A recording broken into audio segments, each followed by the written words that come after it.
कौन है यहाँ? सामने आओ। कौन है?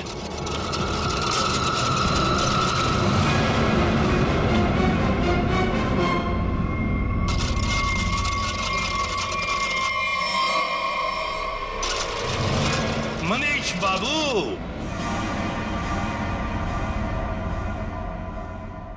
हाँ, खिलौनों के साथ बहुत खेल खेल लिए।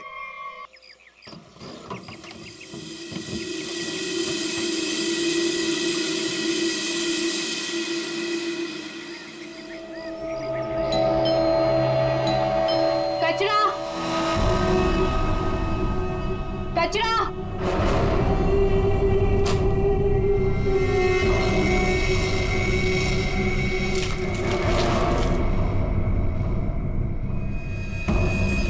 इसको सही जगह फेंकना और संभाल के देना, कोई देखे नहीं। आप चिंता मत कीजिए, मैं सब संभालूंगी।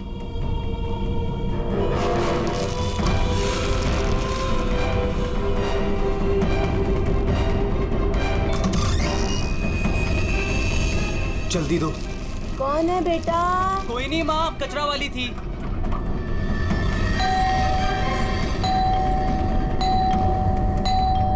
अरे कौन है? कचरा। अरे आ रही हूँ। क्या बैग खराब कर देगी? है? तू कौन है? मैडम, मैं ना नई सफाई वाली है। वो क्या है ना, सविता गांव गई है तो उसकी जगह मेरे को रखा है यहाँ पे। ये सेक्रेटरी भी ना इन्फॉर्म ही नहीं करता है और किसी को भी रख देता है काम पे। क्या मैडम, सुबह सुबह चिलम चिली करने का। लाओ, वैसे भी मेरे को 10 और घरों में जाना है। लाओ जल्दी दो। है तेवर तो देखो, जैसे ऑफिस ही जाना है तुझे। चल जा, नहीं देते डब्बा। हाँ हाँ तो मत दे। वैसे भी तेरे कचरे से कितनी बदबू आ रही है। अच्छा, परफ्यूम मार के दूं कचरा तुझे? अरे तो मैं मरी नहीं चाही हूँ लेने के लिए। बात तो ऐसे करी है जैसे लगता है कचरा नहीं सोना मांग लिया हो। एक मिनट, कहीं आप वही झगड़ालू औरत तो नहीं जो घड़ी घड़ी सबसे झगड़ा करते फिरते रहती है? हाँ, अरे बहुत किसे सुने हैं आपके बारे में। हाँ ए लड़की, मुझसे सवाल चला रही है तू? हाँ? औकात क्या है तेरी? क्या हुआ? सुबह सुबह ये चिल्लम चिल्ली क्या चल रही है? देखो ना मैडम, मैं ना नई सफाई वाली कचरा लेने के लिए आई थी। वो सविता ना गाँव गई है, उसकी जगह मेरे को रखा है यहाँ पर। मैडम से कचरा क्या मांग लिया? ऐसा लग रहा है कि इसका कचरा बेच करके कोई सोने का महल बना लेगी मैं। बाबा रे बाबा, कितना झगड़ा करती है ये। ओह, तो इसमें कौन सी नई बात है? सबके साथ झगड़ा करना इनकी पुरानी आदत है। आ गई होशियारी झाड़ने। ए सुन, हमारे फटे में टाउन मत अड़ाओ। Mind your own business. चल। देख रहे हो ना कैसे झगड़ा कर रही है ये। वाह वाह, बड़ी आई। Mind your own business. पहले अपने माइंड का इलाज कराओ। सबके नाक में दम करके रखा है अपने रोज के झगड़ों की वजह से। भाभी जी please, I am sorry, I am really sorry. आप अंदर जाइए। शोभा, अंदर जाओ।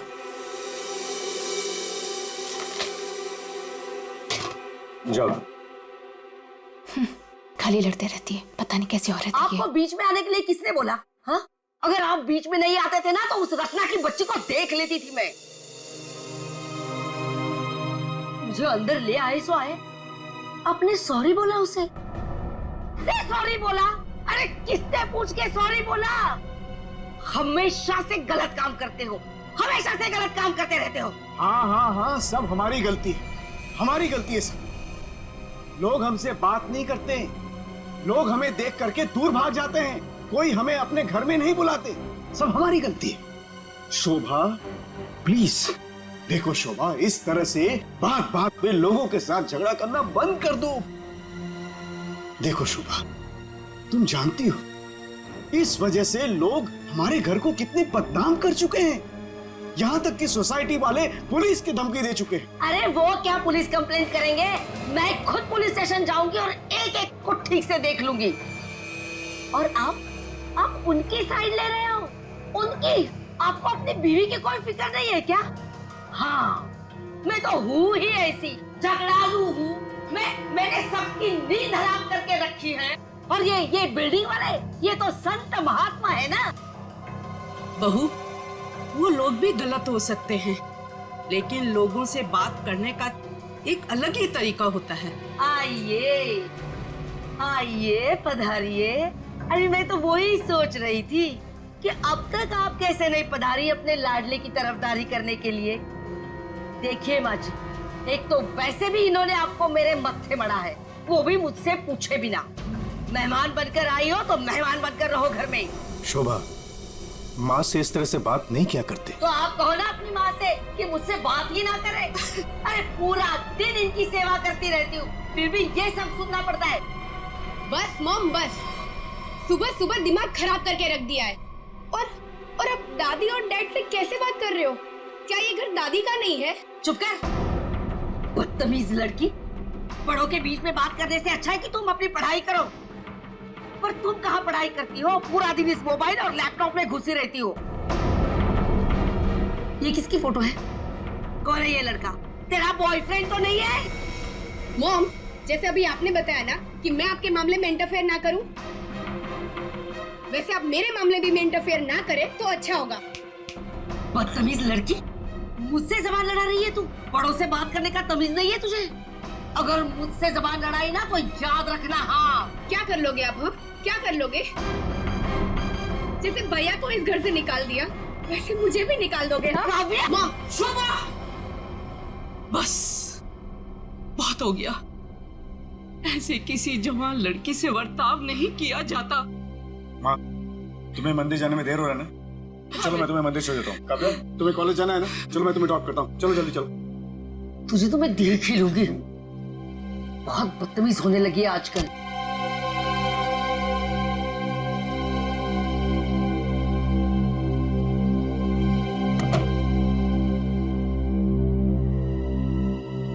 आने दो इस बुढ़िया को मंदिर से, दरवाजा ही नहीं खोलूंगी। देखती हूँ अंदर कैसे आती है।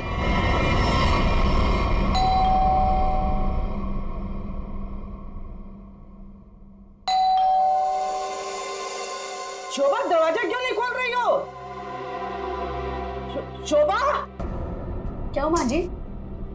आपने शोभा को कहीं जाते हुए देखा है क्या? क्या हुआ माँ जी? रचना, तूने शोभा को कहीं देखा है क्या? माँ जी, मेरे इतने भी बुरे दिन नहीं है कि मैं उनको देखूं। पता नहीं उसमें भी उनको कोई प्रॉब्लम हो जाए। पर हुआ क्या? शोभा दरवाजा नहीं खोल रही है।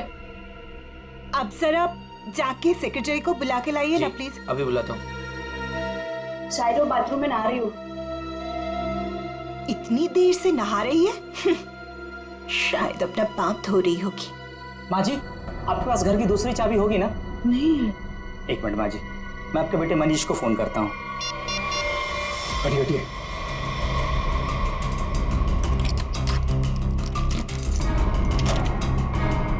माँ, दरवाजा अंदर से बंद है। अंदर से कैसे बंद है?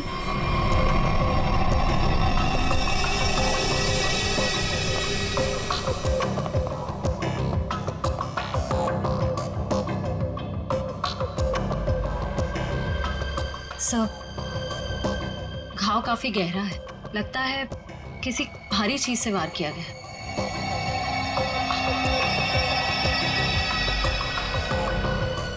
हो सकता है कोई एक्सीडेंट, इनका पैर फिसला और किसी चीज से टकरा के गिर गई। हाँ, एक्सीडेंट हो सकता है।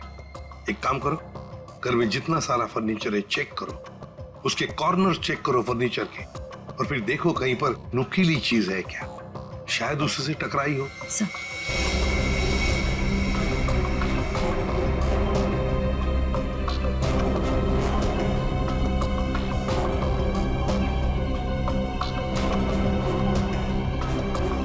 सर। हाँ निखिल। सर, टूटा हुआ बांस और सर इस पे खून भी लगा हुआ है। हाँ,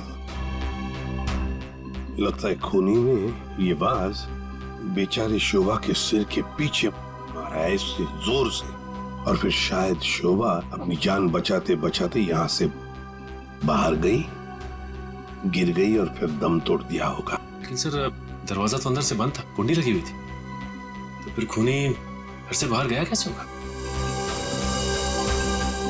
सर, हो सकता है बालकनी से चला गया। नहीं निखिल, इतनी ऊंचाई से कोई बाहर जा ही नहीं सकता। सर, घर के बाहर सीसीटीवी कैमरा लगा हुआ। बस तो फिर वो सीसीटीवी कैमरा का फुटेज और लॉबी के सीसीटीवी कैमरा का फुटेज सब देख लेते हैं।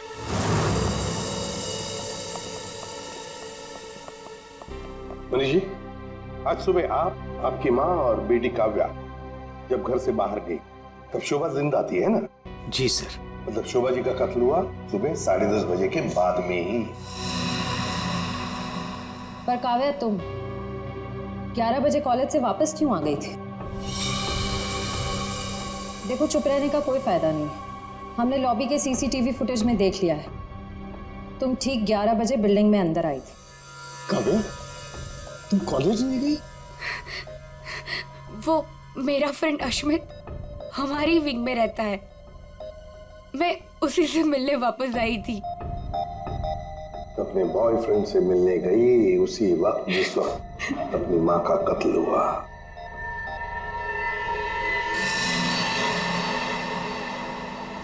तुम कौन हो? मैं रितेश। रितेश, आपका बेटा? जी सर। पर तुम तो घर छोड़कर चले गए थे। जी, वो मैं घर छोड़कर नहीं गया था, मुझे इनकी पत्नी ने घर से निकाल दिया था। मतलब तुम्हारी माँ ने यही आदर रखते हो अपनी माँ के लिए, यही संस्कार दिया? जब तुम यहाँ रहते नहीं थे तो किस लिए आए थे यहाँ पर? जी, वो मैं किशोर से मिलने आया था। सर, अगर आपने सीसीटीवी फुटेज देखा होगा तो आपने देखा होगा कि मैं अपने डॉग को बाहर घुमाने लेके गया था। क्या बात है किशोर, जब ये रितेश तुम्हारे घर पे तुमसे मिलने आया तो तुम अपने घर से बाहर कुत्ता घुमाने निकल गए? हाँ सर, वो हमेशा आता जाता रहता है, पर इसमें प्रॉब्लम क्या है? प्रॉब्लम है शोभा जी का कत्ल हुआ है, समझे? चलो, तुम सबकी बातें मान ली। बच्चे बिल्डिंग में आए अपने दोस्तों से मिलने, मगर घर नहीं गए। बिल्डिंग के अंदर बाहर लोग आते जाते रहे, पर शोभा जी के घर के बाहर कोई नहीं आया।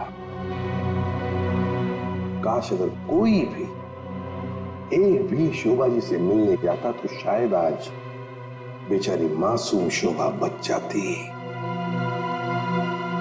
सर, वो कोई बेचारी औरत नहीं थी, जैसी औरत थी उसके साथ वैसा ही हुआ। क्या मतलब? माफ कीजिएगा मनीष भाई, सोसाइटी की इज्जत का सवाल है। सर, शोभा जी का सोसाइटी में किसी के साथ भी बिहेवियर अच्छा नहीं था। आए दिन छोटी छोटी बातों में झगड़ा करती थी। इवन सर, आज भी उनका झगड़ा हुआ था। झगड़ा हुआ था? किसके साथ? इनसे, रचना जी से। ओह सर, मैंने उसको नहीं मारा सर, मैंने तो कभी किसी मच्छर को भी नहीं मारा सर। एसीपी साहब, इन सोसाइटी के सारे लोगों को मैं जानता हूं, इनमें से ऐसा कोई नहीं है जो शोभा को इस तरह से मार सके। और शोभा जी का खून तो हुआ है ना, किसी ने तो किया है। अरे तारिका, ये क्या कर रही हो? ऐसा क्या कर दिया डॉक्टर साहब ने? करने दीजिए ना सर, कुछ भला करने जा रही है तो उसे टोकना ठीक नहीं है ना सर? नहीं, मैं जानता हूं अच्छी तरह से। जिस दिन मैं वहां पर लाशों की जगह लेटा हुआ होऊंगा ना, तुम लोग सबको मिठाई बांटने वाले हो, जानता हूं मैं तुम्हारे सारे इरादों के गुब्बारों को उड़ने से पहले ही फोड़ करके दम लूंगा, समझे? हमारी वजह से आप बच गए सालू के साहब, वरना तारिका ने तो आपका सर फोड़ ही दिया था। अरे मैं तो सिर्फ इनायत कर रही थी। अच्छा, सालू के साहब का सर फोड़ने का? जी नहीं, इस औरत के सर पे किस चीज से बहुत जोर से मारा गया है जिससे इसकी मौत हो गई, ये पता लगाने के लिए। देख सालुंखे, किस चीज से मारा ये तो हमें पता है, यही मर्डर वेपन है। हाँ, इस पे तो हमें इनका खून भी मिला था जो उस वक्त तक सूखा भी नहीं था। चलो, बहुत बढ़िया। हाँ? जो भी वहां पर मिला उस पर भरोसा करके आगे सीधे आना, कमाल है, बिना अपना दिमाग लड़ाया। तारिका, कई बार मैं सोचता हूँ अगर हम नहीं होते तो इन लोगों का बेचारों का होता क्या है? ये वाज हमें क्राइम सीन पर मिला है। अगर इससे नहीं मारा गया तो फिर इस पर खून कहां से आ गया? क्या अपने आप छल के आ गया है? ये मैं नहीं जानता हूँ, लेकिन हाँ, ये मैं जरूर जानता हूँ कि ये मर्डर वेपन नहीं। डॉक्टर साहब, आप इतने कॉन्फिडेंस के साथ कैसे कह सकते हैं? हाँ, अब आए पॉइंट पर।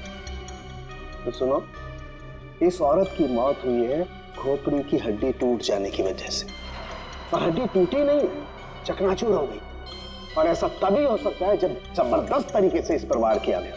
बहुत ज्यादा इंपैक्ट की जरूरत होती है। और इस वार से कितनी भी जोर से क्यों ना मारा गया, हड्डी इस तरह से चकनाचूर नहीं हो सकती। अगर इनका खून इस वार से नहीं हुआ है तो फिर किस चीज से हुआ है? बहुत भारी चीज से इसके सर पे वार किया गया है। बहुत भारी चीज से? तो मेरे साळुंखे, हमें वहां क्राइम सीन पर इसके अलावा और कोई भारी चीज नहीं मिली, समझे? दया, इसके पास और कोई जवाब नहीं है, हमारा टाइम बर्बाद कर रहा है। चलो। एक मिनट, मैं टाइम बर्बाद कर रहा हूँ? हाँ। मैं डॉक्टर साळुंखे तुम लोगों का टाइम बर्बाद कर रहा है? हाँ। ठीक है, तो मैं खुद वहां क्राइम स्पॉट पे जाकर के ये थ्योरी प्रूव करके दिखाऊंगा बॉस। तब पता लगेगा कौन टाइम बर्बाद कर रहा है, मैं या तुम खुद अपना टाइम बर्बाद करो। तारिका, मेरे बैग। अरे बैग दो ना तुम यार, मैं बताता हूँ इन्हें कौन टाइम बर्बाद कर रहा है। Fast quick. सब अभी बता दो, मैं टाइम बर्बाद कर रहा हूँ। सालू के साथ तो कोयले के इंजन की तरह धुआं उड़ाते हुए चले गए। गुस्सा हो गए क्या? हाँ, तुम्हारी वजह से। अब आएगा मजा।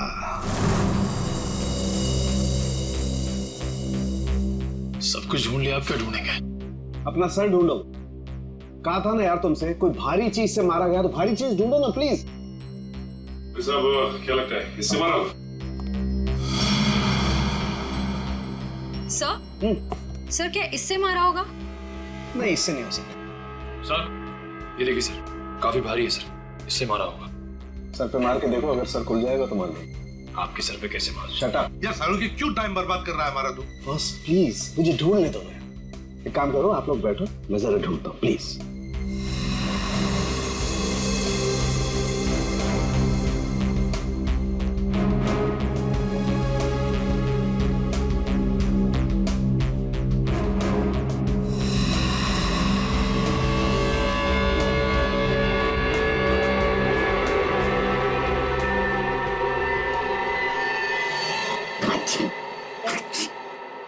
पूरी दुनिया में सर्दी फैलाएगा।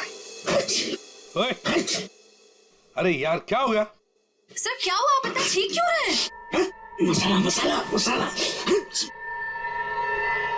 हाँ सर, चारों तरफ मसाला गिरा हुआ है और यहाँ पे निशान भी है। लगता है मसाला कूटने का खलबट्टा रखा था यहाँ पे। सर बट्टा तो काफी भारी भी होता है।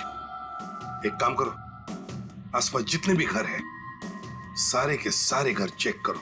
श्रेया, दादी माँ को लेकर आओ।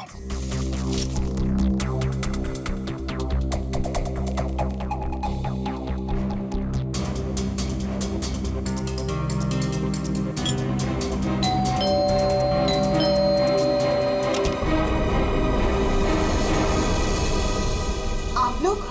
हमें आपके घर की तलाशी लेनी है। लेकिन खून तो वहां हुआ है, आपको यहाँ क्या मिलेगा? देखिए, आपकी बिल्डिंग में खून हुआ है। क्या आप चाहती हैं कि एक और खून हो जाए?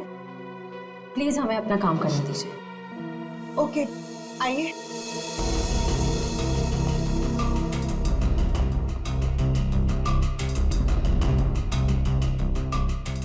शोभा भी ना मरने के बाद भी मेरी पीछा नहीं छोड़ेगी।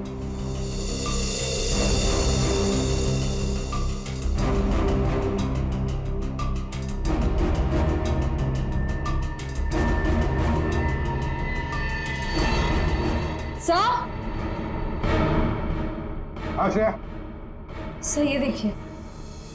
सर ये तो हमारी है। नहीं नहीं, ये तो हमारा है। आंटी जी को कोई गलतफहमी हो रहा है। सर इसके नीचे शोभा का नाम लिखा हुआ है। शोभा?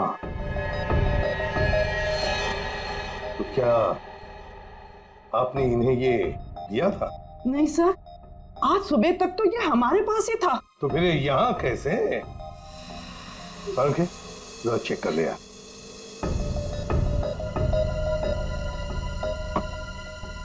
वो क्या है ना सर, मैंने गुल्लू के पापा को छोले खिलाने का वादा किया था। शोभा जी तो मर ही गई थी, वो इससे क्या करती, इसलिए मैं ये लेके चली आई। मैंने कोई खून नहीं किया सर, मैं सच बोल रही हूँ सर, मैंने कोई खून नहीं किया। बॉस, इन पर तो कहीं भी खून के ट्रेसेस नहीं, खून का निशान नहीं, मतलब ये मर्डर वेपन नहीं है। मुझे लगता है शोभा ही हमें बताएगी कि उसका खून कैसे हुआ है और किसने किया।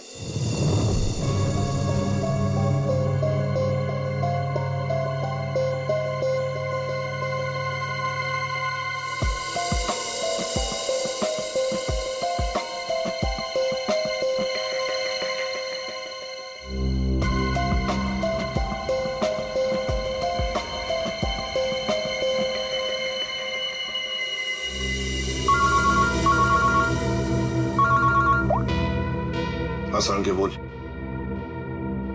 अच्छा, गेरू मिट्टी, अच्छा ठीक है। सचिन, मर्डर वेपन का पता चल गया है। और वो क्या है सर? गमला। गमला? हाँ गमला। साळुंके को शोभा के कान में गेरू मिट्टी के कुछ अंश मिले, गेरू मिट्टी जो गमले में इस्तेमाल होती है। सर, हमें शोभा के घर में एक भी फ्लावर पॉट नहीं मिला है। देखते हैं।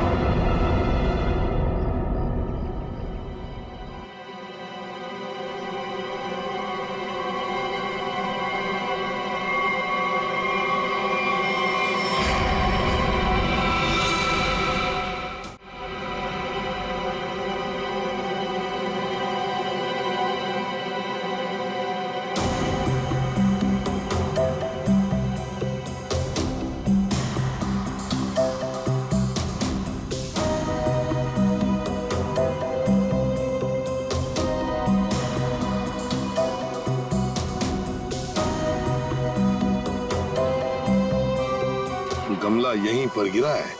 पर सर, गमला गया कहाँ?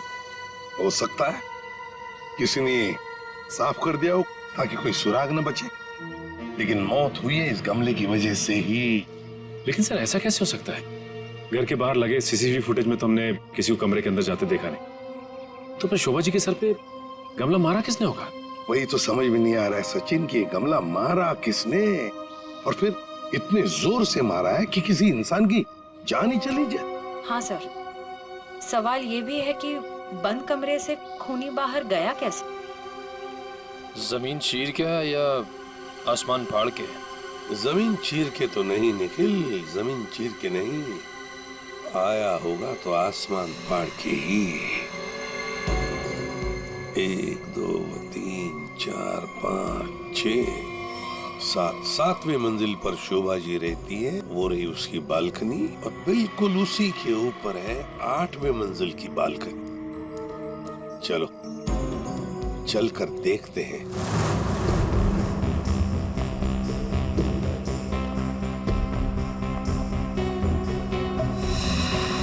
सर, आश्रया, सर ये देखिए, स्टैंड जैसा कुछ है।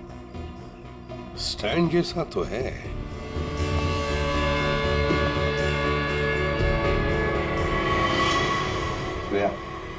गमले का ही स्टैंड है, गमला इसी स्टैंड पर था। ये देखो, यहाँ से गमला यूं धक्का मार के नीचे फेंका गया। ये फ्लैट किसका है? सर किसी एनआरआई का है, और बिल्डिंग का सेक्रेटरी होने के नाते इसकी चाबी सिर्फ मेरे पास ही रहती है सर। क्या हाल फिलहाल में यहाँ पर कोई आया था?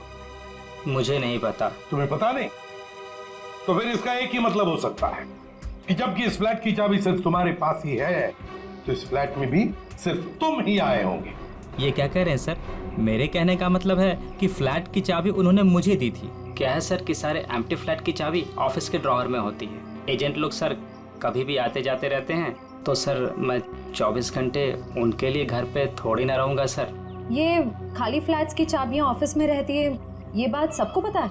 हाँ, हमारे सारे रेजिडेंट्स और सारे कमिटी मेंबर्स को ये बात पता है। हमारे अलावा कोई भी कभी भी ऑफिस जाकर चाबी ले सकता है। वाह, देखा कितने अच्छे सेक्रेटरी है ये सोसाइटी के, जबकि सारी जिम्मेदारी तुम्हारे ऊपर है। फ्लैट के अंदर कोई भी घुस सकता है, कुछ भी कर सकता है। यहाँ तो एक खून हुआ है, खून, समझे?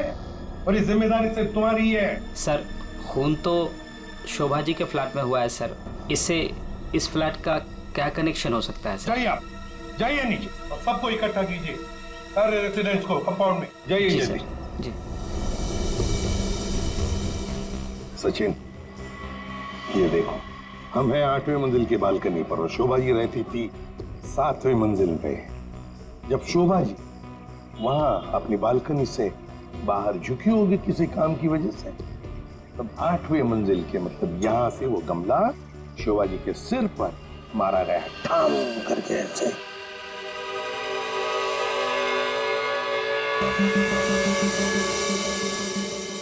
भगवान का लाख लाख शुक्र है, वरना आज तो मसाला कूटने के चक्कर में मेरी कुटाई हो जाती उन सीआईडी वालों के हाथों। इसीलिए छोले को मारो गोली, ये लौकी खिला दूंगी गुल्लू के पापा को। ओह गॉड!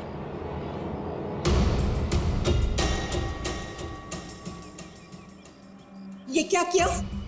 आज तो शायद लौकी भी नसीब में नहीं है। एक्सक्यूज मी, हाँ गलती आपकी है। एक तो आप मेरे बीचों बीच आ गई, उल्टा आप मुझे सुना रही हैं।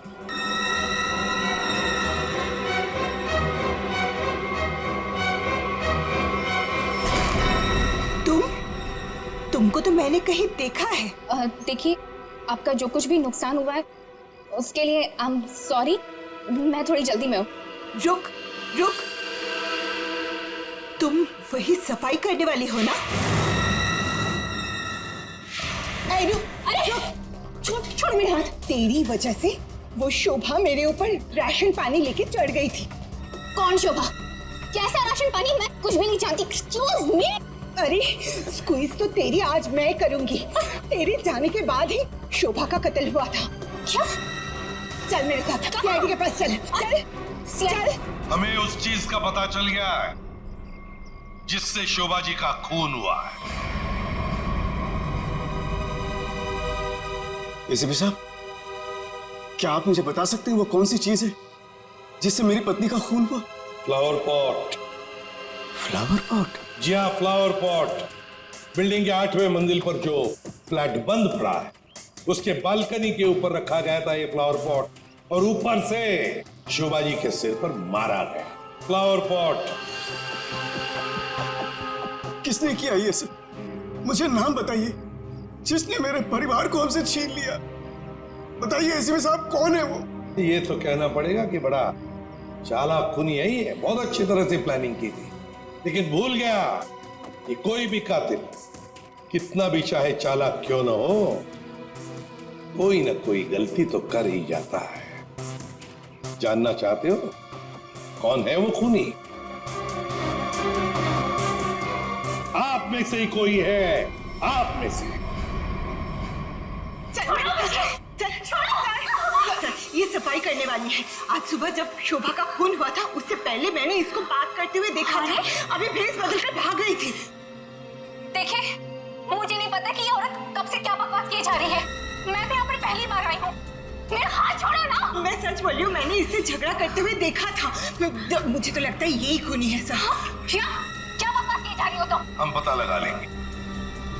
जरा देखिए इस लड़की को और बताइए, क्या आप में से किसी ने इसको देखा है आज सुबह? हाँ सर, मैंने देखा इस लड़की को। सर, ये वही लड़की है जो आज सुबह में शोभा जी के साथ लड़ रही थी। रुक, कहाँ भाग रही है?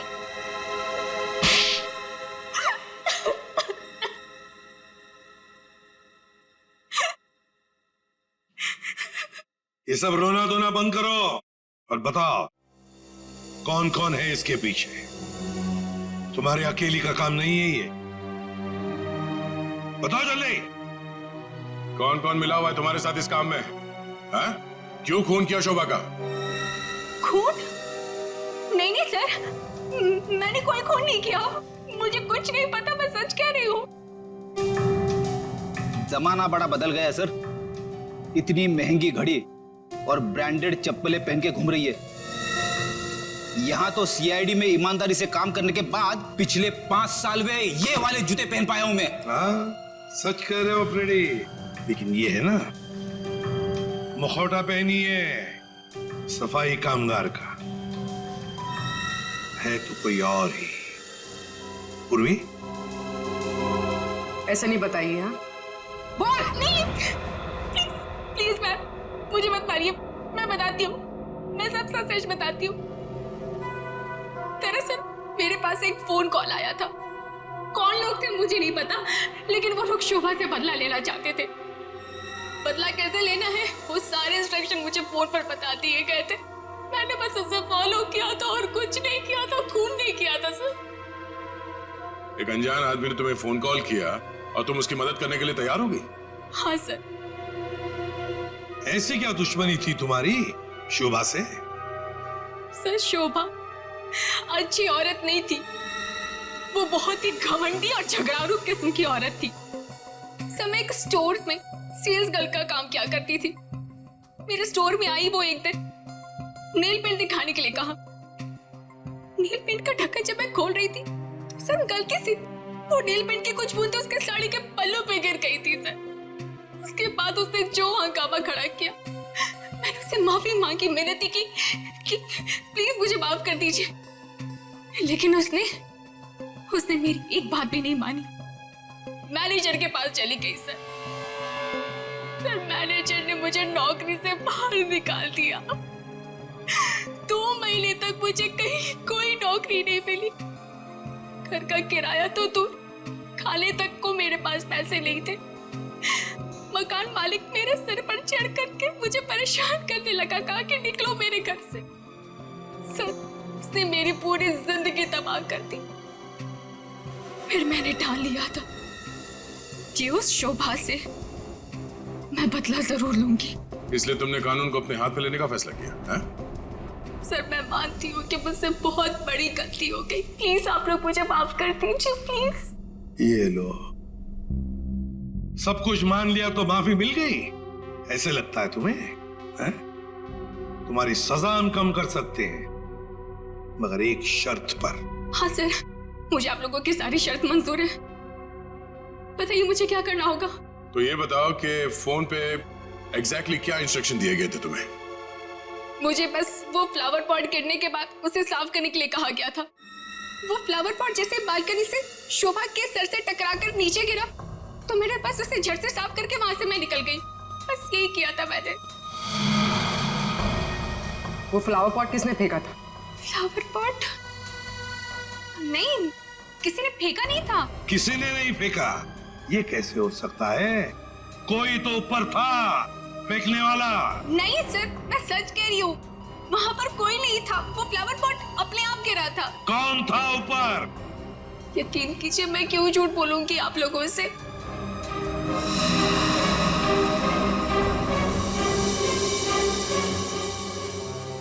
निखिल, पता लगा किसका फोन आया था शीला को इंस्ट्रक्शंस देने के लिए? सब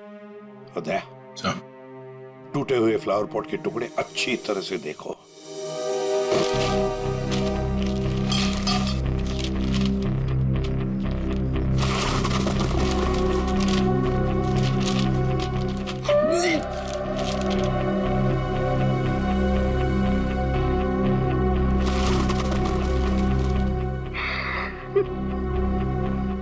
सीआईडी में इतने साल काम करके यही इज्जत मिली। क्या हुआ पंकज सर? कोई इज्जत चाहिए आपको? नहीं, वो सर इसमें सिर्फ सड़ा हुआ कचरा है सर, और कुछ भी नहीं है सर। यहाँ पे थोड़ी देर और खड़ा रहा ना तो मैं बदबू के मारे शहीद हो जाऊंगा सर। कुछ नहीं होगा तुम्हें, काम पे ध्यान दो।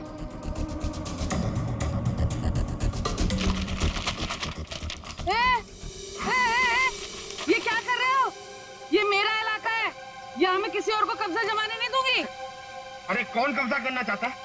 मेरा बस चले तो मैं खुद यहाँ से सलट लूं। तो फिर मेरे इलाके में कचरा चुनकर ये मेरे पेट में लात क्यों मार रहे हो? अरे मेरी माँ, आपके पेट पे कोई लात नहीं मार रहा है, मैं खुद यहाँ पे अपनी नौकरी बचा रहा हूँ। देखो तुम लोग जाओ यहाँ से, ये मेरा इलाका है, मैं किसी और को कचरा चुनने नहीं दूंगी। जाओ जाओ। हम लोग सीआईडी से हैं और इस कचरे में सुराग ढूंढ रहे हैं। हाँ? सीआईडी? रुक रुक, देखो जरा, चलो। सर, हाँ, सर पे पैर रख के भाग गई सर। आपको थोड़ा सॉफ्ट रहना चाहिए, आपको देख के डर के भाग गई सर। वो टाइम नहीं ना, वो कचरा।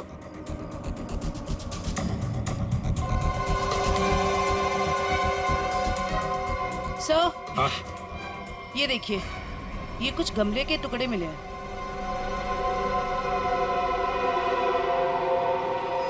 अच्छा, खून लगा हुआ है। हाँ दया, लगता है ये वही फ्लावर प्लॉट है जिससे खून हुआ है। अब ये खून शोभा का है या नहीं, ये तो फोरेंसिक लैब से ही पता चल जाएगा।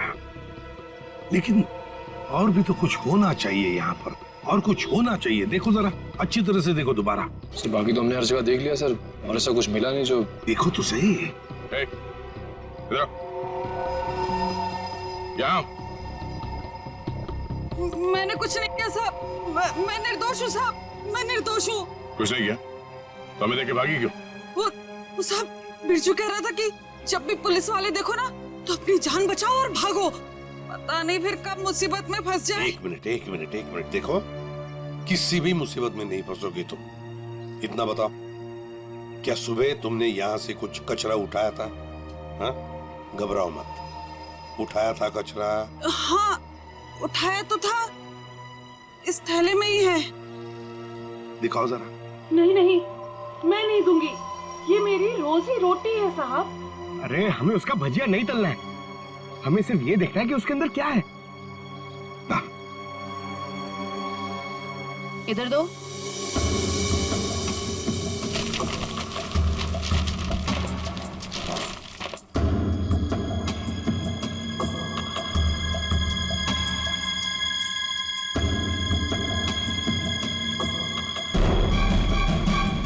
खिलौने का बॉक्स है सर, एड्रेस भी लिखा हुआ है। ओह, तो ये है खूनी।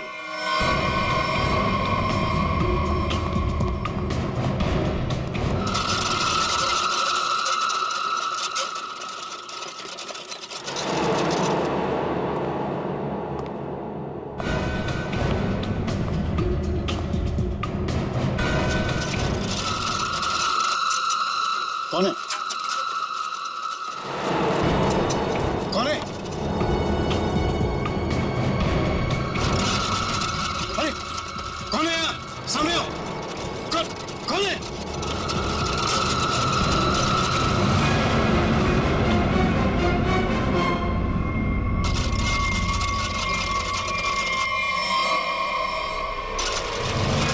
मनीष बाबू,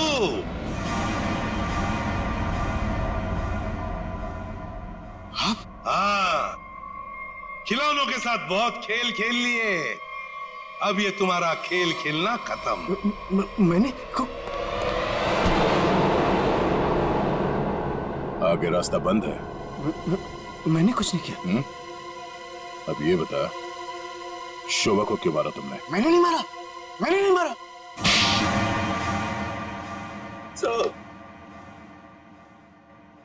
शोभा एक झगड़ालू औरत थी साहब, झगड़ालू औरत।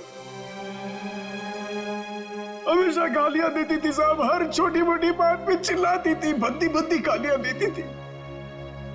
आतंक था साहब उसका एक। हम सबको वो मेंटली टॉर्चर दे रही थी साहब, लेकिन फिर भी हम सबने सहा, हर बात को सहा साहब। जब तक ये बात घर के चार दीवारी तक थी तब तक तो ठीक था, लेकिन धीरे धीरे ये बात साहब घर के चार दीवारी से बाहर निकल के मोहल्ले तक फैल गया। आए दिन लोग पड़ोसी हमारे पास आते थे कंप्लेन लेकर के, शोभा ने किसी का झगड़ा किया, मारपीट किया। तंग आ चुके थे साहब, हम लोग तंग आ चुके थे। फिर भी हमने शोभा को समझाने की कोशिश की, मगर वो नहीं समझती थी साहब। हमने तो थक के छोड़ दिया था ये सोचना कि उसे समझाना रोकना हमारे लिए मुमकिन ही नहीं है साहब। बस सिर्फ इसी वजह से तुम लोगों ने उसकी जान ले ली? तो और क्या करता साहब, बताइए आप मुझे। सोसाइटी वालों ने उसे तंग आकर के हमें नोटिस दिया घर खाली करने के लिए। अगर हम घर खाली नहीं करते इस सूरत में वो हमें पुलिस की धमकी दी। अगर ऐसा था तो डिवोर्स दे देते उसे मारने की क्या जरूरत थी? उसकी भी कोशिश की थी साहब, मैंने, मगर उसने मुझे धमकी दी थी कि अगर मैंने उसे डिवोर्स दिया तो वो मुझे कोर्ट में घसीट के ले जाएगी। मेरे ऊपर डोमेस्टिक वायलेंस का इल्जाम लगाकर वो मेरे ऊपर केस करने वाली थी साहब। मैं मजबूर था, कुछ नहीं कर पाया साहब। रितेश, शोभा तो तुम्हारी माँ थी ना? सर, माँ का प्यार इस दुनिया में सबसे बड़ा प्यार होता है सर। पर वो तो सिर्फ अपने आप से प्यार करती थी सर। उसकी जरूरतें, उसका घमंड सिर्फ उसके लिए ही था सर। इस वजह से जब उसे मेरे और मेरी गर्लफ्रेंड वानी के बारे में पता चला तो उसने इंसल्ट करके मुझे घर से बाहर निकाल दिया सर। और इसलिए जिस माँ ने तुम्हें जन्म दिया उसे ही मौत की नींद सुला दी तुमने, सिर्फ अपने खुशियों के लिए। हा?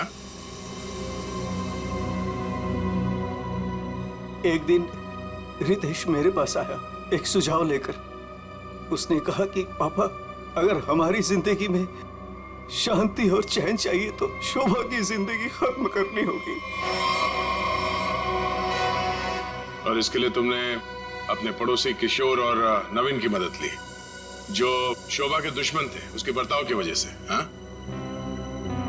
सिर्फ इनको ही नहीं दया, इन्होंने बाकी सारे लोगों से भी कांटेक्ट किया जिनका कोई न कोई झगड़ा था शोभा के साथ। उन सबको अपने प्लान में शामिल कर लिया, शोभा को मारने के प्लान में। शीला के बारे में तुम्हें कैसे पता चला? काव्या ने मुझे बताया। उसने शीला और शोभा के झगड़े के बारे में, क्योंकि काव्या शोभा के साथ ही स्टोर में गई थी।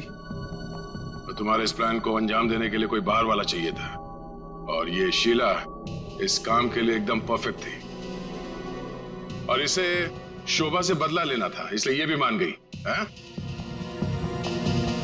वैसे सारी प्लानिंग की कैसे तुम लोगों ने, बताओ जरा। नवीन ने ऑनलाइन पर ट्रॉली बुक की थी। डिलीवरी होने के बाद वो ट्रॉली और रिमोट वाणी को दिया था। वाणी पेशे से इंजीनियर है साहब। वो ट्रॉली और गमले को किस तरह से रखना है इसकी प्लानिंग उसने नहीं की थी। और फिर वो ट्रॉली और रिमोट लाके किशोर को दे दिया। और फिर काव्या और रितेश ने मिलकर वो गमले और ट्रॉली को ऊपर बैल्कनी में सेट कर दिया। तुम्हें कैसे पता चला कि ये शोभा बालकनी में किस वक्त आने वाली, कितने बजे? साहब, हर रोज सुबह 10 बजे एक भाजी वाला ठेला लेकर के हमारे बिल्डिंग के नीचे आता है,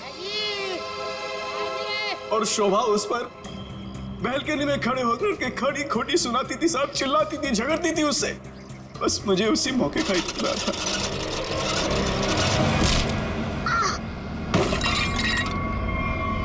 और फिर मैंने मां को फोन किया।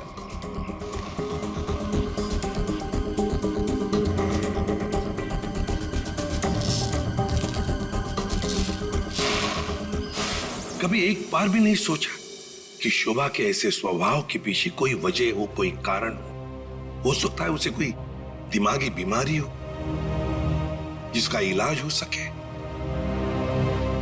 नहीं सोचा। तुम सब ने सिर्फ अपने ही बारे में सोचा, तंग आ गए उसके स्वभाव से, इलाज नहीं किया उसका, बस जान ले ली उसकी। कानून तुम सबको कड़ी से कड़ी सजा देगा।